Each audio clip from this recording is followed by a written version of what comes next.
Bom, eu queria agradecer ao Edson a apresentação. E agora nós passamos para discutir com as palavras da Ana Maria Malik, né, que ela é coordenadora dos cursos de gestão de saúde da Fundação Getúlio Vargas aqui em São Paulo. É uma pessoa que tem sido sempre na linha básica de ensino das principais lideranças de saúde no país. Então, bom, primeiro, boa tarde a todas e a todos. É uma honra estar aqui. Muita gente conhecida, gente com quem eu vivo aprendendo, então é uma responsabilidade ainda maior discutir o futuro do SUS. Tenho um pequeno problema. Eu assisti à mesa da manhã, então eu sei que estou culpada porque eu vou na verdade, repetir algumas das coisas que foram faladas, mas é porque também eu acho que a gente não está inventando a moda. Então, a começar da discussão sobre o futuro, né, que é uma coisa importante. A outra é que a data de hoje, para algumas pessoas, não é tão auspiciosa assim, porque nós estamos falando no dia 13 de agosto. Mas, enfim, isso é um problema que vem junto com a culpa, a preocupação com a superstição, etc. A outra coisa é que, assim, futuro ou não, e a Marta falou pela manhã que um dos mantras que ela tem é qualidade, então, eu também. E aí eu estava outro dia lembrando de uma discussão que alguém teve com o Deming, né, que é um dos papas da qualidade, e aí falaram para ele: nossa, doutor Deming, mas tem tanta coisa para fazer, não? Por onde começar? Aí ele falou assim: pelo amor de Deus, começa. Então, eu acho que a gente, tudo bem, todo mundo aqui já começou, mas vamos começar e não começar de novo todo dia, né? Vamos tentar construir em cima do que já existe. E a outra questão, eu acho, tem a ver com o assunto da transparência, que também foi levantado pela manhã, mas, de fato, como foi dito pela manhã, e agora o Edson mostrando um pouco esses dados, a gente verifica que a transparência não é o nosso forte. E as nossas bases de dados, com muita frequência, são qualquer coisa menos transparentes. E as pessoas, na verdade, falam do que elas querem. Então, eu vou começar sendo transparente. Então, eu sou formada antes da criação do SUS. Isso é ser transparente o suficiente. Mas boa parte dos equipamentos que existem hoje, e alguns deles são sobreutilizados, não existiam. E, naquela época, quando o Leandro deu o exemplo do pai dele, eu falei: ixi, até isso eu estou repetindo, mas era difícil viver além dos 70 anos. Hoje em dia, 70 anos é praticamente um adolescente, né? Então, eu acho que isso é uma questão fundamental. Eu estudo o SUS no que diz respeito ao público e ao privado, porque eu assumo que quanto mais a gente souber sobre ambos os setores, é mais fácil atuar sobre eles. Sobre conhecimento mais do que sobre impressão ou, pior, opinião. Eu acredito nas questões da qualidade, da eficiência e dos resultados, na saúde e na assistência. Duas pessoas mencionaram hoje de manhã a questão que não adianta discutir só o modelo de gestão, mas tem que discutir também o modelo assistencial. Mas só para garantir, disclaimer é disclaimer, a única coisa que eu tenho para vender são ideias, porque eu também não vou vender o corpinho a essas alturas da vida. A minha apresentação vai tentar trabalhar com quais são as premissas em cima das quais eu preparei essa apresentação, o SUS que a gente tem hoje, o SUS que a gente pode ter e o que falta. Ontem, em algum dos meus diversos grupos de WhatsApp, veio um artigo de 2015, da Cláudia Colucci, que dizia que o SUS vai melhorar desde que a gente não seja trouxa. Eu acho que isso é uma palavra que não é forte. Então, eu acho que a gente tem que discutir isso também. Então, assim, uma das premissas com as quais eu trabalhei, ela é voltada à questão do ambiente. E muita gente aqui já ouviu falar, já trabalhou, já discutiu o tal do triple bottom line, mas eu acho que é importante a gente lembrar que o ambiente, cada dia mais, está sendo mencionado como um assunto a ser tratado. Tem gente que diz que nós já estamos na fase de 1/4 do ambiente, né, de tão ruim que está o assunto. Então, a primeira coisa é que a gente parte do que eram os objetivos do milênio, e hoje em dia nós estamos trabalhando com os objetivos do desenvolvimento sustentável. A gente não atingiu, na verdade, inteiramente os do milênio, e os do sustentável, quem sabe a gente chega lá. E o mais importante, eu acho, é considerar. Aí é uma questão de modelo mental. A economia é só uma parte. Então, com respeito aos economistas, mas os economistas sérios também sabem que a economia é só uma parte do que a gente, do mundo em que a gente vive.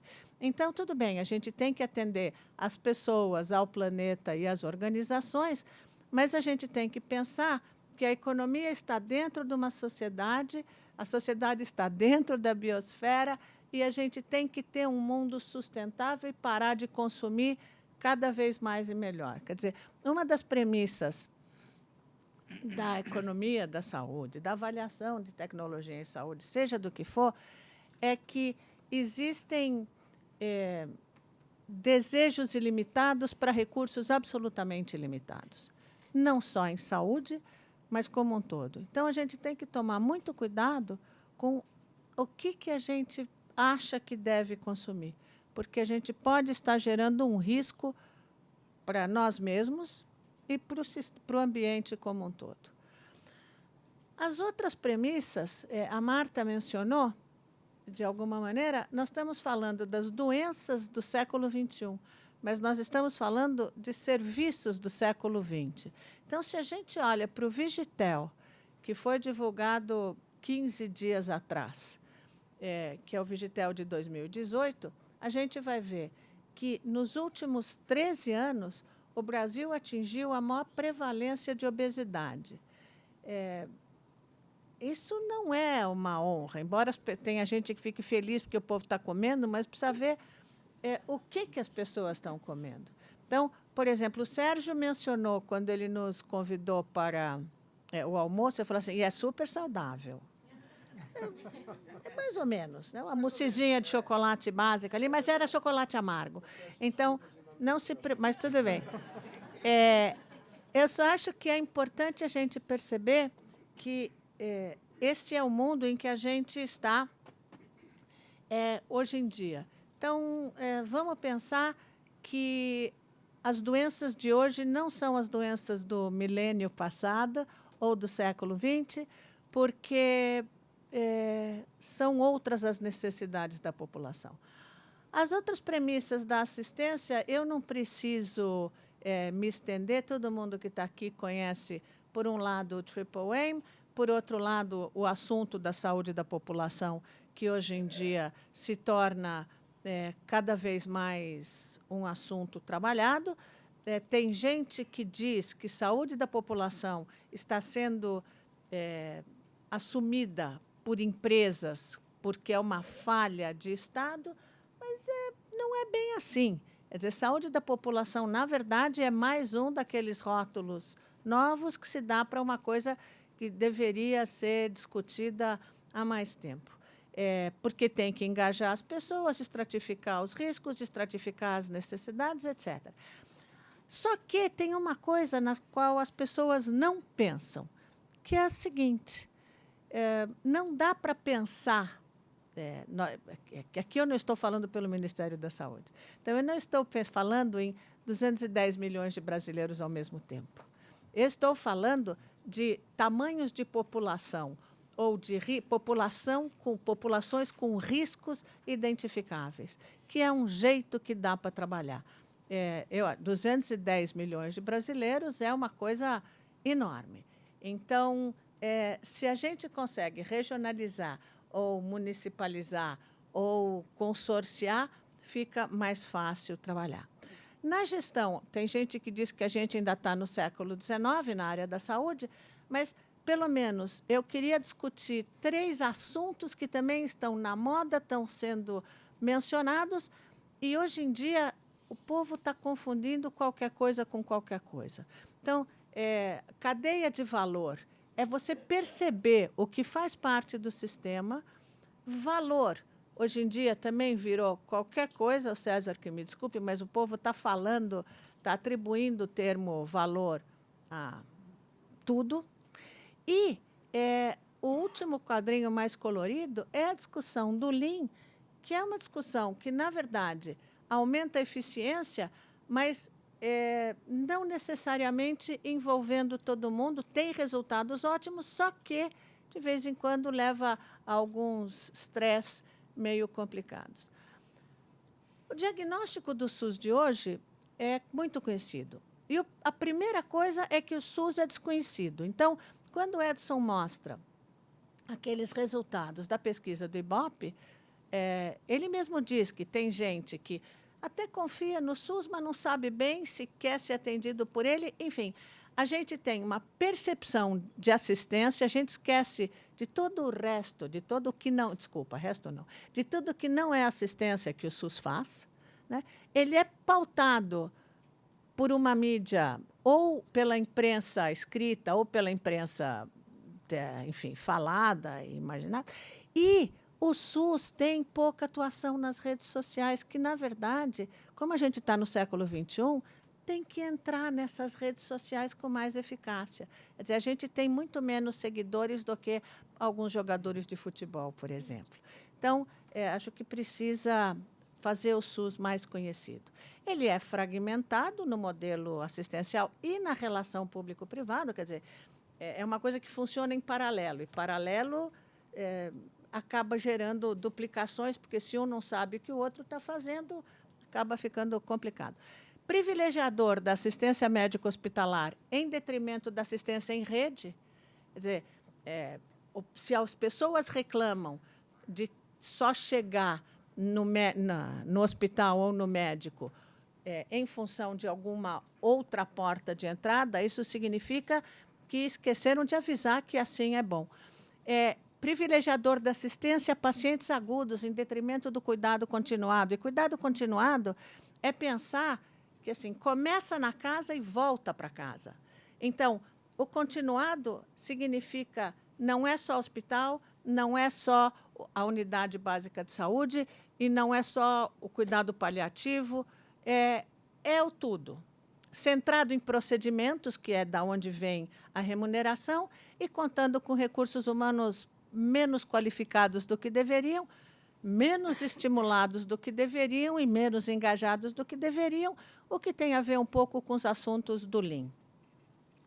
A oferta de serviços de saúde no Brasil, de novo, ela é privada, quer dizer, ninguém aqui está falando em privatizar ou não privatizar o SUS, a oferta é privada na área hospitalar dos estabelecimentos, principalmente de internação, exceto das unidades ambulatoriais. Porque nas unidades ambulatoriais, por causa das UBSs, etc., ela é pública.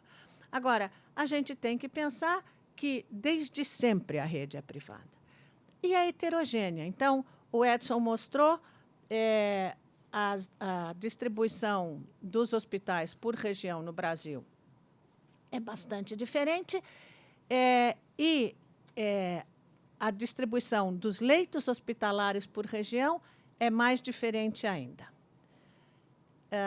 Se a gente olha os leitos por 1.000 habitantes por região, a gente vê isso também. Quer dizer, uma tese de doutorado de uma aluna nossa faz um pouco esse retrato. Então, os leitos SUS, para não discutir a divisão entre eles, mas, sob o ponto de vista dos leitos totais ou dos leitos SUS, é muito heterogênea. E, no fim, os leitos totais no Brasil são 2,1, e tem gente que diz que isso é o preconizado, mas não é o preconizado, isso é o que temos. Dá para usar melhor o que temos? Dá. Hospitais por porte, de novo, os pequenos, médios e grandes, esse número foi dito de manhã, mas é assim, 60% dos leitos hospitalares do Brasil são nos hospitais de pequeno porte. Isso já chega, né? Todo mundo vai sair daqui falando mal dos coitadinhos dos hospitais de pequeno porte, mas eles merecem. Exceto aqueles que são super especializados e que conseguem ser eficientes, como o Edson mencionou, tem o mantra do high volume, high quality, não dá para você ter boa qualidade se você fizer só uma vez. Então, se a gente olha para os hospitais que emitiram a IH em 2017, a gente vê que, primeiro, todos os indicadores são piores para os hospitais de pequeno porte. Então, se a gente tem uma taxa de ocupação dos leitos dos hospitais que emitiram a IH em 2017 de 40%, em qualquer lugar, uma taxa de ocupação de 40% é ineficiente. Não tem o que discutir. Como o Erno tinha mencionado bastante, desculpa a intimidade, senhor secretário, mas ele falou da porcentagem de internações por sensíveis à atenção básica. Quer dizer, a gente tem 10% das poucas internações que a gente tem nesses hospitais poderiam ter sido evitadas. Então, a gente está falando de uma utilização ruim, de fato ruim, nacionalmente falando. Para discutir o SUS que a gente pode ter, isso aqui não é nem novidade, nem desenho alternativo, mas o SUS que a gente pode ter é integrado, de novo, da residência à residência, com base na atenção básica, mas não dá para esquecer a média e alta complexidade. A assistência básica só é básica porque tem outras coisas para cima. Eu brincava que não dá para falar só de atenção primária, porque se ela é primária, tem que ter a secundária, a terciária. Então, não vamos esquecer as outras complexidades. Tem que articular o setor público e o setor privado. Só que os contratos têm que ser claros e os controles transparentes. Não dá para resolver de uma hora para outra que eu vou falar, agora nós vamos controlar. Controlar o quê? Com relação ao quê? Ontem eu estava em aula à noite e alguém falou assim, tem que ser o mais rápido possível. I'm sorry, mas o mais rápido possível eu não sei exatamente o que é.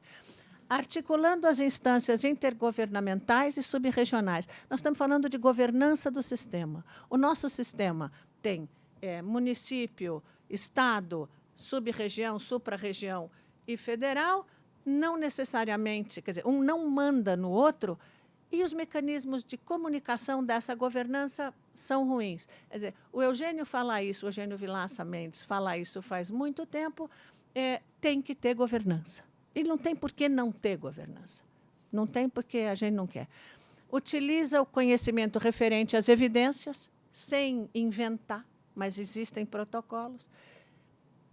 Tecnologia de informação existe e tem que ser evidente para quem toma a decisão, e, por isso, precisa ver qual é o cardápio básico de informações, e não basta ter o cardápio e não basta ter as informações, precisa utilizá-las. Eu estou no fim. O que falta? Dinheiro. Falta dinheiro, falta recurso público, falta alocação em programas prioritários definidos com base em critérios de necessidade. Recursos humanos tem que melhorar. Cuidado, não abusa da job description, porque hoje em dia as coisas estão mudando tanto que as pessoas vão ter que rever o que elas estão fazendo. Os sistemas de informação têm que ser mais conectados e tem que ter transparência na alocação de recursos. Em resumo, senhoras e senhores, eu acho que a gente tem mais que chegar no século XXI na área da saúde.